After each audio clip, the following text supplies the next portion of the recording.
So, in the last session, we have finished the unit which is not for breathing and not for drinking. Okay, so today we are going to start a new chapter which is called as Why Do We Fall Ill? Why do we fall ill? Why you become sick? What is the reason behind becoming sick and all? That is what we are going to learn in this chapter. So, it will give you very good information on how, what are the factors which makes you sick and how the different organisms will make you sick, and what are the different insects, what are the different conditions in the environment which will make you sick. So all these things and all you're going to learn in this particular unit. Right now we will try to look at the title once again. Why do we fall ill? That means they want to tell us the reason why actually we fall ill. So basically, the one word which we always use is health.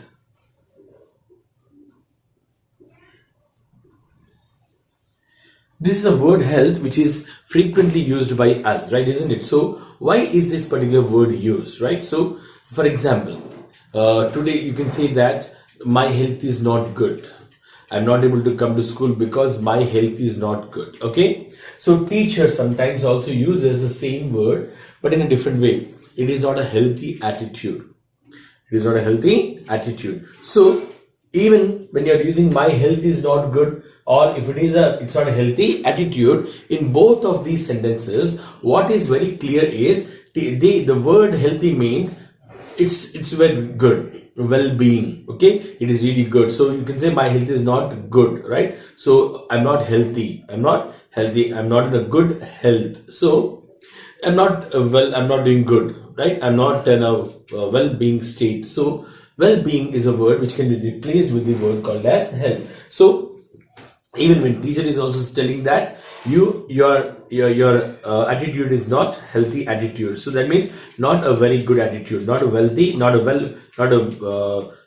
attitude which should be there with the children. So that is how always the word which is called as health will be used in this kind of situations. Sometimes if your grandmother is going out, if she's very old and also she goes out to meet the neighbors, if she goes out to meet her friends and all, if she is walking and doing all the things, certain things, then we say that wow, she's in a very good health, she's able to do all her works herself. But whereas now if she is limited to her only wheelchair and she's not able to get up, immediately we say that she is sick, she is not that healthy. So healthy is a word here we can use for all these kind of purposes. So now we'll base our topic on the health itself. Even when you talk about the classroom also, we should have a very good healthy attitude, right? We all know how to behave in the classroom and how to behave while the teaching is going on, right? So how to behave while teaching, while talking with the teachers or talking to your seniors and talking to your juniors. So you should maintain a healthy attitude. So otherwise it will be an unhealthy attitude which will lead to the problems. So always healthy attitude, healthy behavior is very good. Okay, and now come to the next point, that is what is health. Health, you can define it as it is a state of well-being, state of well-being, okay, and which is enough to function physically, mentally, and socially with efficiency.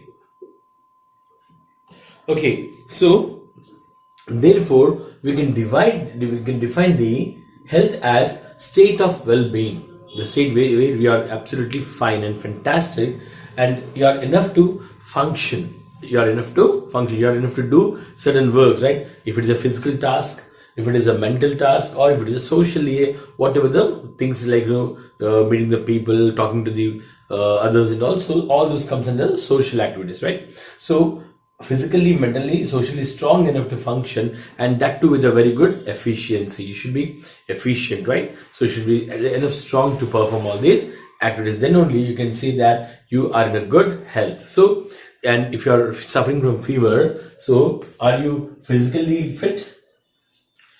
Are you physically fit? No, you're not physically fit, you're physically unhealthy. Okay, you're undergoing a lot of stress in your mind and you're not able to concentrate on anything, then you are mentally sick. If you don't have any friends and all, if you're not going and meeting the people, so you're socially sick. So all these three things, will make you understand that you're healthy or unhealthy. Okay, so now coming to the next part, that is the personal and community issues both matter for health. So what are the factors for this being healthy or unhealthy? Okay, so here we are going to see the factors which are which talks about the health, especially under the social. So here, personal and community issues. Personal and community issues, okay, both matter for the health. They all matter for the health. So what are those things and all we are. So here children, so how the personal and community issues will affect the physical health, mental health and social health. That is what we are going to discuss, right?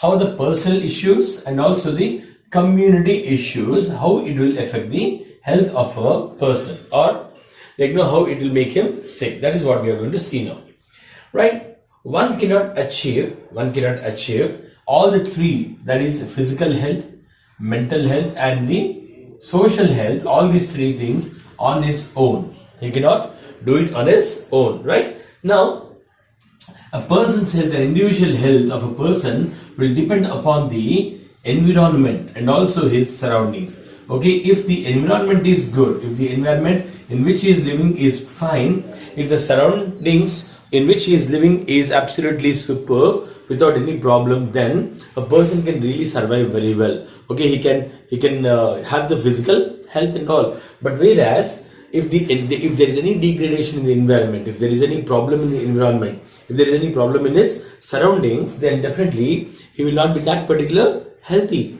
Okay, so now for example, you take the cyclone.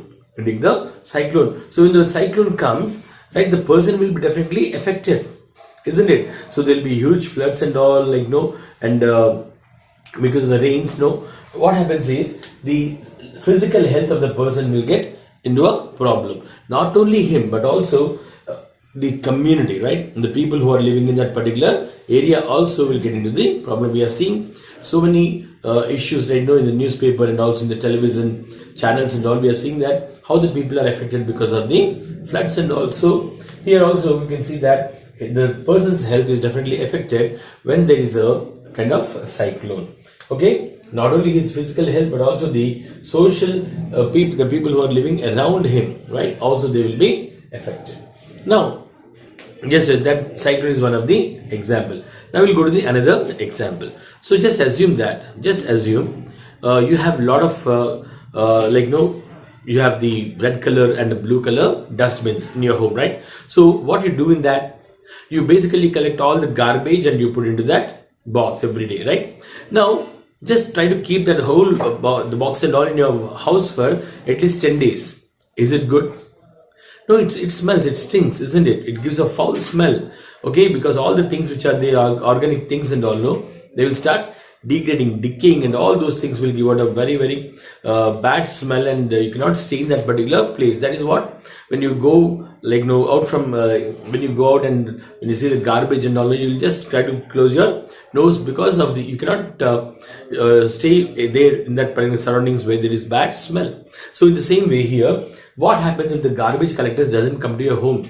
If the Swachh Bharat vehicles doesn't come and collect the garbage from your home, what will happen? How many days you can put that garbage in your home like that? Already we are keeping it for alternate days, right? So by the time itself it starts smelling. So what if they doesn't come for 10 or more days? Okay, so that particular thing also will make the people a bit sick. Okay, and what if the municipality workers, scavengers doesn't clean the drains? Okay, if they doesn't clean the drainages properly and regularly, what will happen?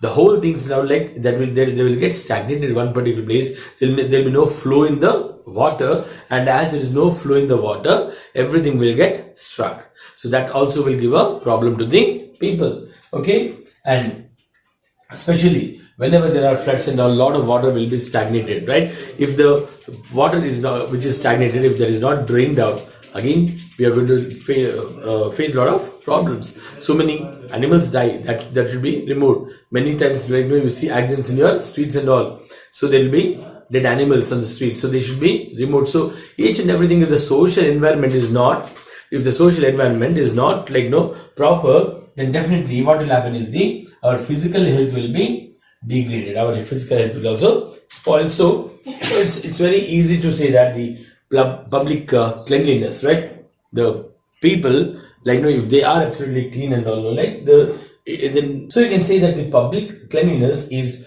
definitely important for the individual health. If the whole public, your environment, your surroundings is clean, then you will be in a very good health. If your surroundings is not clean, if your surroundings are full of stagnated water, there will be mosquitoes and you'll suffer from various diseases. Like, no, apart from that, if the garbage is over there, the drains are not clean, then who will suffer? We will suffer. An individual will suffer and his health will definitely spoil. So that is how the personal and community issues also will degrade the health of a person. Okay, and now we basically eat food, right? We basically eat food for our energy, right? So to get more amount of energy, to get a very good amount of energy, what you depend upon the food, right? So now where this food comes from, right? So your father or mother has to go and buy this grains and vegetables and whatnot. So now this is fine, but whereas then only this will be possible when the economic condition is proper. When the economic condition is good, only this is possible. If the economic condition is not good, do you think it is possible? No, it is not possible. So when there's no proper money, when the financial problem, when there's a financial problem and all, the vegetables or the fruits or the vitamins and minerals and whatever we have to intake, if that doesn't go in a proper content in the body, then you will suffer from different sicknesses. Okay, even if you don't take the vitamin A, you'll suffer from night blindness. If you don't take vitamin D properly, you'll suffer from rickets. If you don't take the vitamin C properly, you'll suffer from a disease called as scurvy. If you don't take B complex, you will suffer from several diseases. So all these, like, they will affect you if you don't eat a proper food. And also sometimes this also is because of the discrimination, also because of the inequality. Okay, so if people start show discrimination, for example, if it is a male boy and a female child, and also like there will be sometimes some in, not in every area, but there are some discrimination between them. Like, the boy will be taken a very good care, whereas the girl will be neglected. So even at the time of food also they will be neglected. So that is how the health of the child might get disturbed or get spoiled. Okay, so there should be no discrimination, there should be no inequality. Okay, so this is also one of the place where the health will be spoiled. So these are the different places where our health will be spoiled and, like, individual health will be affected, like, physically, socially and mentally. So now we are going to learn more about the health and the diseases and all in this particular unit. So we will continue this tomorrow. Until then, see you all. Have a great day. Take care.